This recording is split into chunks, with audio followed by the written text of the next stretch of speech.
Terima kasih teman-teman yang telah memimpin pada pagi hari ini dalam pujian penyembahan. Nah, Bapak Ibu Saudara yang terkasih, pada hari ini kita bersama-sama akan belajar yang namanya rules atau aturan.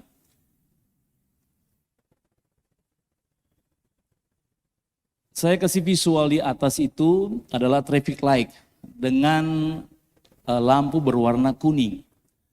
Nah, kebanyakan orang yang berada di posisi seperti ini ada dua pilihan, berhenti atau lanjut dalam perjalanan. Itu tergantung kepada setiap pilihan masing-masing kita, Bapak Ibu Saudara. Apakah kita mau mengikuti peraturan yang ada, aturan yang ada, atau tidak. Seakan-akan kita dicobai atau kita diberikan peluang dengan traffic light yang berwarna kuning. Nah, Bapak Ibu Saudara yang terkasih, di dalam seluruh kehidupan kita, saya mau bilang seperti ini bahwa ada aturan-aturan yang berada di sekeliling kita. Di setiap aturan dalam keluarga-keluarga yang ada, itu tidak sama. Masing-masing keluarga punya aturan-aturan yang berbeda. Dimanapun Bapak Ibu Saudara berada, itu ada aturan-aturan dalam kehidupan kita. Yang setuju bilang amin. Satu kali dalam beberapa tahun yang lalu, sudah cukup lama, saya berlibur dengan salah satu teman baik saya ke Jakarta. Lalu kemudian aturan yang ada di dalam keluarganya seperti ini. Biasanya kami berkumpul bersama-sama makan di meja makan. Lalu kemudian semua makanan yang ada akan disantap bersama-sama. Hanya saja yang membuat berbeda adalah ketika saya ditawarkan sebuah menu, saya bilang sudah cukup. Lalu teman saya bilang seperti ini harus habis. Karena aturan dalam keluarga kami, kalau makan bersama, itu harus habis. Selesai ini tidak ada lagi sisa dari makanan. Dari situ saya pelajari bahwa setiap keluarga itu punya aturan-aturan yang berbeda. Hal yang simpel ketika saudara datang di gereja ini, di depan sana ada parkir. Saya berterima kasih dengan mereka, teman-teman yang melayani di parkir, bahwa mereka bisa mengatur sedemikian rupa dengan lahan parkir yang ada agar kendaraan Bapak Ibu Saudara bisa teratur dengan rapi. Kalau salah satu atau beberapa transportasi atau kendaraan Bapak Ibu Saudara itu salah parkir saja, itu di luar semraut. Jadi saya mau bilang bahwa hampir di dalam seluruh kehidupan kita itu ada aturan. Katakan aturan. Oke. Mari baca dengan saya ayatnya pada minggu ini.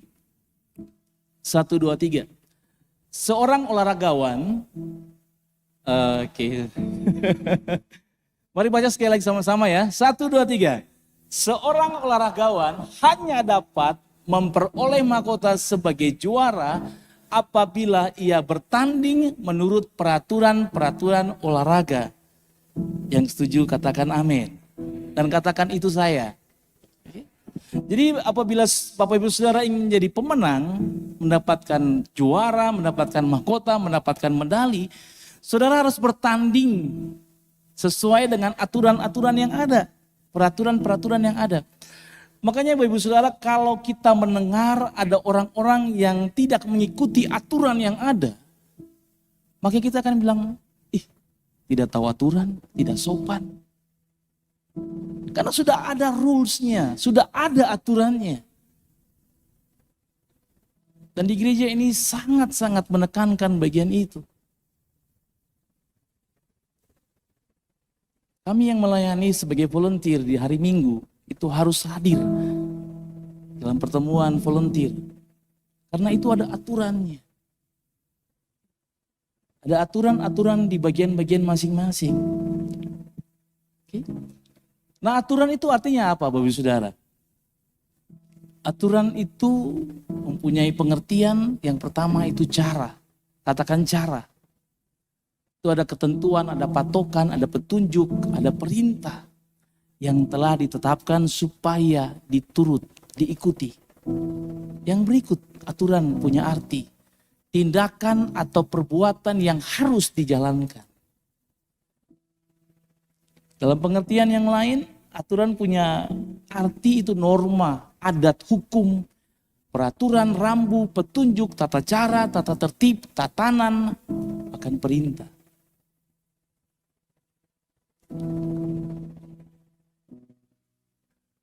Pernah lihat Bapak Saudara? Oke, next lagi. Nah, ini sering kita temukan di toilet. Lalu kemudian jangan buang sampah sembarangan. Next lagi. Kalau di perumahan, kompleks perumahan tuh dilarang ngebut. Karena ada banyak anak-anak yang bermain. Next lagi. Nah, oke, ini peraturan yang ada dalam sebuah kompleks perumahan. Lalu kemudian juga peraturan yang ada dalam grup WA. Makanya kalau ada seseorang yang keluar tanpa ada pemberitahuan, saudara akan disebut tidak sopan. Karena saudara diundang, di-invite masuk ke sebuah grup tanpa ada pemberitahuan saudara keluar. Kalau teman-teman yang pernah ikutin penerimaan mahasiswa baru di zaman saya, itu ada 2 peraturan. Yang pertama, peraturan pertama itu senior tidak pernah bersalah. Dia selalu benar. Yang kedua, jika senior bersalah, lihat peraturan nomor 1. Artinya bahwa selalu benar. Nah, ada 2 aturan. Yang pertama aturan tertulis dan aturan tidak tertulis. Aturan tertulis itu ada contoh seperti tamu yang datang itu harus lapor 24 jam kepada Pak RT dan sebagainya. Kemudian aturan yang tidak tertulis, kalau tetangga kita terkena musibah, wajib kita bantu. Dari awal Bapak Ibu Saudara, di dalam kehidupan manusia itu sudah ada aturan-aturan yang Tuhan sampaikan, yang disebut perintah. Dan perintah itu adalah sesuatu yang harus dilakukan. Katakan harus dilakukan. Sekali lagi katakan harus dilakukan. Perintah Tuhan kepada manusia.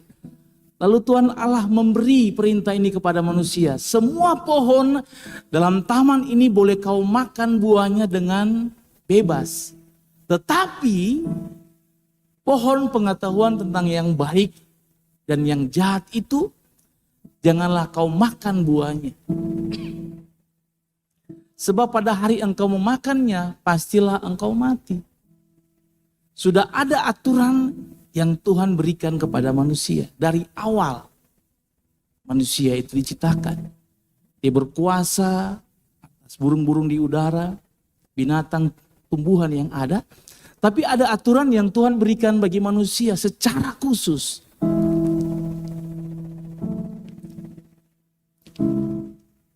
Untuk tidak makan buah dari pohon pengetahuan yang baik dan yang buruk. Lalu di tengah-tengah keluarga kita juga, itu juga ada aturan. Yang pertama,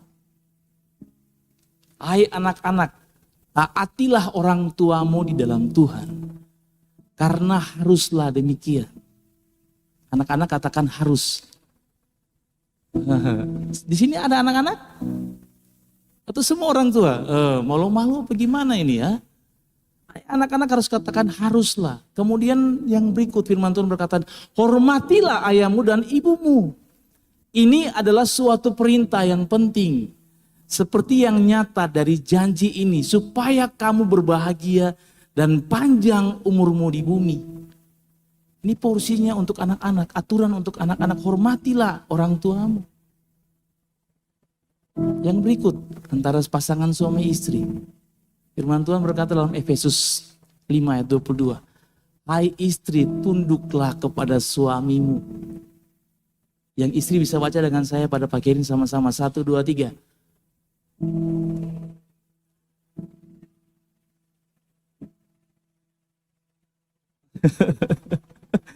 Kurang semangat. Kenapa harus tunduk ya? Mari para istri akan baca sama-sama. 1, 2, 3. Oh, sesama jemaat keluarga kerajaan dilarang saling mendahului. 1, 2, 3. Hai istri. Oke. Mari kami Mari para suami kita akan baca ayat yang ke-25. 1, 2, 3. Hai suami, kasihilah istrimu sebagaimana Kristus telah mengasihi jemaat dan telah menyerahkan dirinya baginya. Ayat yang ke-28 khusus untuk kami para suami. 1, 2, 3. Demikian juga suami harus mengasihi istrinya sama seperti tubuhnya sendiri. Siapa yang mengasihi istrinya, mengasihi dirinya sendiri. Katakan amin para suami. Jadi memang kami para suami dikasih double porsi untuk mengasihi para istri yang tadi disampaikan bahwa harus tunduk kepada para suami. Tidak mudah Bapak Ibu Saudara. Tapi di sini firman Tuhan berkata bahwa kita harus para suami mengasihi istri double porsi. Meskipun istri itu dikatakan tunduk. Dia tidak tunduk, ya kita harus mengasihi. Oke? Lalu apa yang Tuhan sampaikan bagi setiap kita tentang hubungan kita dengan Tuhan? Bagaimana aturan Tuhan bagi kita? Dalam Matius 22 ayat 36 sampai ayat yang ke-39 bunyi firman Tuhan, Guru, hukum manakah yang terutama dalam hukum Taurat? Jawab Yesus kepadanya, kasihilah Tuhan Allahmu dengan segenap hatimu dan dengan segenap jiwamu dan dengan segenap akal budimu. Itulah hukum yang terutama dan yang pertama. Yang setuju bilang amin. Saudara mengasihi Tuhan dengan segenap hatimu, dengan segenap jiwamu, dengan segenap akal budimu. Yang di bawah, yang di atas belum. Kemudian yang berikut. Dan hukum yang kedua yang sama dengan itu ialah belum saya. Oke. Dan hukum yang kedua yang sama dengan itu ialah kasihilah sesamamu manusia seperti dirimu sendiri. Artinya ketika saudara bilang bahwa saudara mengasihi Tuhan, saudara harus mengasihi sesama. Kalau mau kasih arti yang lain lagi, kalau saudara tidak mengasihi sesama, artinya bahwa saudara tidak mengasihi Tuhan.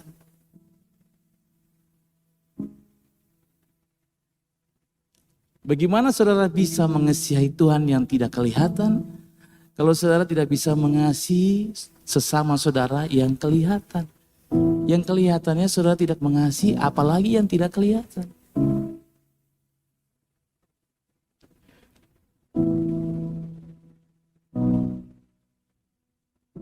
Nah manusia, Bapak Ibu Saudara sekali lagi, manusia itu dikasih kebebasan untuk memilih. Katakan kebebasan untuk memilih. Dengan kata lain bahwa aturan yang ada itu tergantung kepada pilihan saudara. Dalam Ulangan 30 ayat 19 berkata seperti ini firman Tuhan. Aku memanggil langit dan bumi menjadi saksi terhadap kamu pada hari ini. Kepadamu kuperhadapkan kehidupan dan kematian, berkat dan kutuk. Pilihlah kehidupan supaya engkau hidup, baik engkau maupun keturunanmu. Jadi saudara dikasih pilihan-pilihan. Saudara diperhadapkan kepada memilih hidup atau mati, berkat atau kutuk. Itu tergantung kepada pilihan Bapak Ibu Saudara sekalian. Saudara untuk mau menjadi pemenang itu tergantung Bapak Ibu Saudara. Ikutin aturan apa enggak? Nah seorang pemenang itu harus bertanding menurut peraturan-peraturan olahraga. Makanya ada istilah, kalau Bapak Ibu sering dengar offside, kartu merah, kartu kuning, 3 second di dalam basket, team foul itu ketika sebuah tim melakukan kesalahan lebih dari yang sudah ditetapkan. Lalu kemudian ada fall out, itu keluar karena dia melakukan pelanggaran. Ada 24 violation, 24 second violation, itu juga ada. Itu semua aturan-aturan yang ada yang harus kita lakukan. Seorang Michael Jordan, dia 6 kali bawa Chicago Bulls menang dalam turnamen NBA. Dia 2 kali menjadi MVP. most valuable player. Karena dia bertani mengikuti aturan-aturan yang ada. Nah pagi hari ini saya mau kasih sebuah contoh. Beberapa tahun yang lalu, kalau Bapak Ibu pernah dengar namanya Ben Johnson, itu salah seorang sprinter, pelari cepat, 100 meter. Itu berasal dari Kanada. Di dalam pertandingan Olimpiade pada tahun 1988, mungkin ada di antara Bapak Ibu Saudara yang belum lahir. Atau sementara lahir masih kecil kan, baru lahir gitu. Ya. Nah, Ben Johnson ini, dia lari 100 meter dengan catatan 9,97 detik. Dia kalahkan rekornya 1 tahun sebelum Olimpiade ini ada. Tapi yang terjadi ketika dia menang, dia dapat medali, dapat piala, Kanada bersuka cita, wah itu di expose. Tapi sayang Bapak Ibu Saudara, hanya selang beberapa hari kemudian Ben Johnson ini dia dinyatakan didiskualifikasi karena dia memakai doping. Dan tadinya gelar juara itu diambil lalu kemudian diberikan kepada yang namanya Carl Lewis, pelari dari Amerika yang waktu itu di urutan kedua. Nah hal yang menarik dari Ben Johnson ini Bapak Ibu Saudara, ketika kasus dia kena doping ini, lalu dia kena sanksi. Ini dampaknya. Dia kena skors dalam sejumlah turnamen-turnamen yang ada, pertandingan yang ada. Lalu kemudian ketika dia harus tampil di Olimpiade Barcelona tahun 92, dia gagal ke dalam melaju ke babak final. Lalu kemudian banyak hal yang terjadi dengan Ben Johnson. Nah saya bilang buat kita pada pagi hari ini, basicnya kita, dasarnya kita itu firman Tuhan berkata bahwa saudara dan saya itu lebih daripada orang-orang yang menang. Hanya Bapak Gembala yang sampaikan. Saudara dan saya adalah orang-orang yang lebih daripada orang yang menang. Roma 8 ayat 37 berkata bahwa tetapi dalam semuanya itu kita lebih daripada orang-orang yang menang. Oleh Dia yang telah mengasihi kita. Artinya bahwa setiap kita ini settingannya adalah seorang pemenang. Oke? Kalau kita tahu bahwa kita adalah seorang pemenang, Bapak Ibu Saudara, kenapa kita perlu aturan? Sudah tahu nih bahwa saya ini menang, saya bisa kok kalahkan ini, saya bisa ngatasi ini. Lalu kenapa kita perlu aturan? Karena begini Bapak Ibu Saudara, aturan ada dan dibuat supaya manusia hidupnya tertib. Kalau saudara pergi ke luar negeri, orang Indonesia adalah orang yang sulit untuk mengikuti di antrean yang ada. Sulit. Kemarin saya sharing dengan salah satu teman saudara saya juga, dia bilang seperti ini. Ketika dia ke India, antri gitu, dia dari belakang langsung ke depan. Lalu kemudian petugas dari India bilang seperti ini, you are Indon? Itu istilah buat Indonesia. You are Indon? Yes. No. I'm not Indon. I'm Indonesia. Dengan bangganya bilang Indonesia. Saya bilang wow, kalau saya malu. Kan disebut tidak ada aturan. Tidak tahu aturan, tidak sopan. Makanya aturan itu ada dan dibuat supaya manusia hidup tertib, Bapak Ibu Saudara. Oke?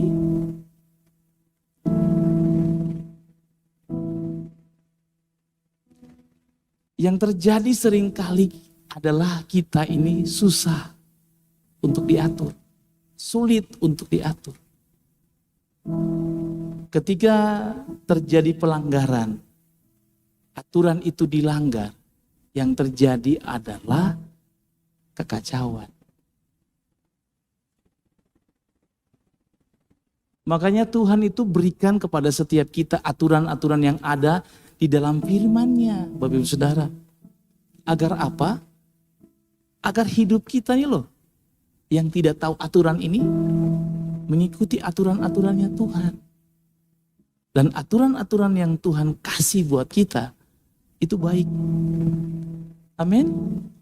Kenapa di gereja ini kalau mau menikah harus baptis dulu, mengikuti katekesasi pernikahan selama 6 bulan. Semuanya ada aturan.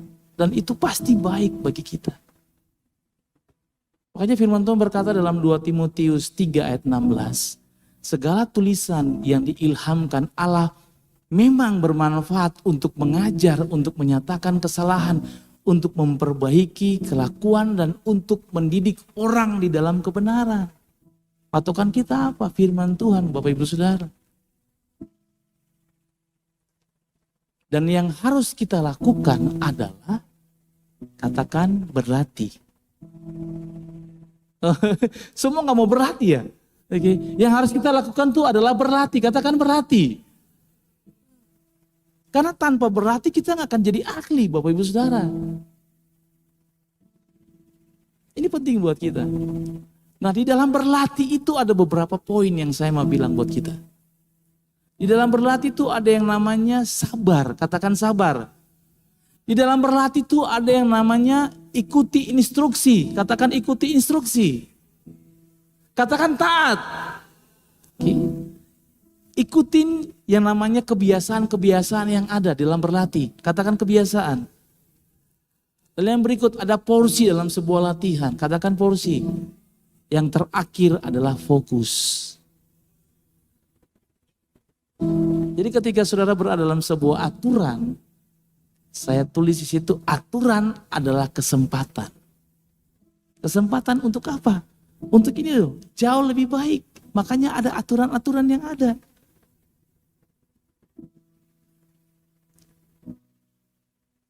Kembali lagi dengan kisah Ben Johnson. Setelah 25 tahun kemudian, Ben Johnson ini, dia menyadari tentang kesalahannya. Dia tidak mengikuti aturan yang sudah berlaku. Lalu kemudian dia ada dalam sebuah misi. Judulnya, Choose the Right Track. Pilih sesuai aturan yang berlaku atau aturan yang benar. Ini adalah sebuah gerakan yang dilakukan oleh Ben Johnson karena didapati para atlet lari ini mereka menggunakan obat-obat terlarang, doping tadi dalam sebuah pertandingan. Makanya dia tulis di situ, dalam peringatan 25 tahun momen paling hebat sekaligus terburuk dalam hidup saya dalam misi untuk melakukan perubahan. Itu dia sampaikan. Lalu dia tulis lagi, saya pernah menggunakan obat terlarang dan saya menyalahkan diri saya sendiri. Saya memasukkan bahan kimia ke dalam tubuh saya tanpa mempertimbangkan akibatnya. Perhatikan bagian yang berikut, ini merusak karir, reputasi, dan akhirnya juga hidup saya. 25 tahun kemudian baru dia sadar bahwa apa yang dia lakukan ketika dia menyalahi sebuah aturan itu sangat berdampak untuk seluruh kehidupan dia. Kenapa dia lakukan ini? Karena Bapak Ibu Saudara, kalau Bapak Ibu Saudara lihat berita, banyak pelari-pelari jarak pendek 100 meter, mereka melakukan doping. Mereka menyalahi aturan-aturan yang ada. Itu yang terjadi. Kalau Bapak Ibu Saudara pahami bahwa kita adalah orang-orang yang lebih dari pemenang, basicnya, dasarnya kita adalah seorang pemenang. Saya mau bilang seperti ini, seorang pemenang itu mudah diatur. Yang setuju bilang amin. Baca dengan saya, seorang pemenang mudah diatur. Adakah para pemenang pada pagi hari ini? Lambaikan tangannya. Kalau saudara percaya bahwa saudara adalah seorang pemenang, mari bacakan dengan saya sekali lagi. 1, 2, 3. Seorang pemenang mudah diatur. Berarti kalau tidak mudah diatur, bukan pemenang. Seorang pemenang itu mudah diatur.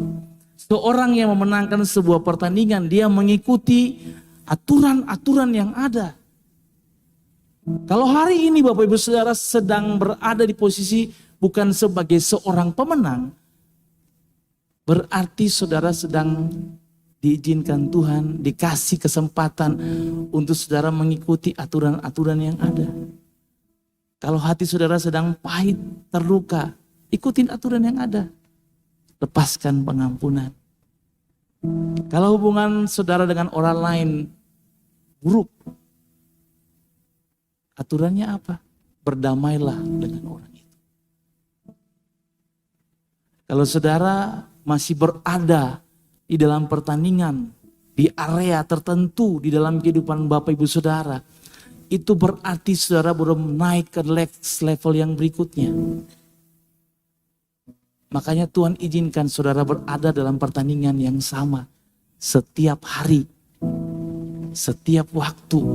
Agar apa? Agar Bapak Ibu Saudara kembali kepada dasarnya sebagai seorang pemenang. Itu yang Tuhan mau bagi kita. Nah, seorang pemenang itu selalu bermain cantik Bapak Ibu Saudara. Seorang pemenang itu dia pasti akan mengupayakan semaksimal mungkin keahlian yang ada di dalam kehidupan dia. Karena apa? Dia sudah terbiasa dengan aturan-aturan yang ada. Dia mengikuti aturan-aturan yang ada. Makanya saya sampaikan bahwa seorang pemenang itu mudah diatur. Dan itulah kita JKI Keluarga Kerajaan. Itulah Bapak Ibu Saudara di kanan kiri depan belakang, itulah kita. Basicnya kita adalah pemenang. Dan seorang pemenang itu mudah diatur.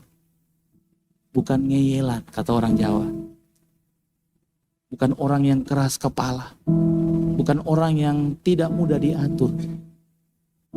Dan percayalah Bapak Ibu Saudara bahwa di dalam setiap aturan-aturan yang ada, disitulah Tuhan sedang berproses bagi setiap pribadi-pribadi yang ada pada pagi hari ini.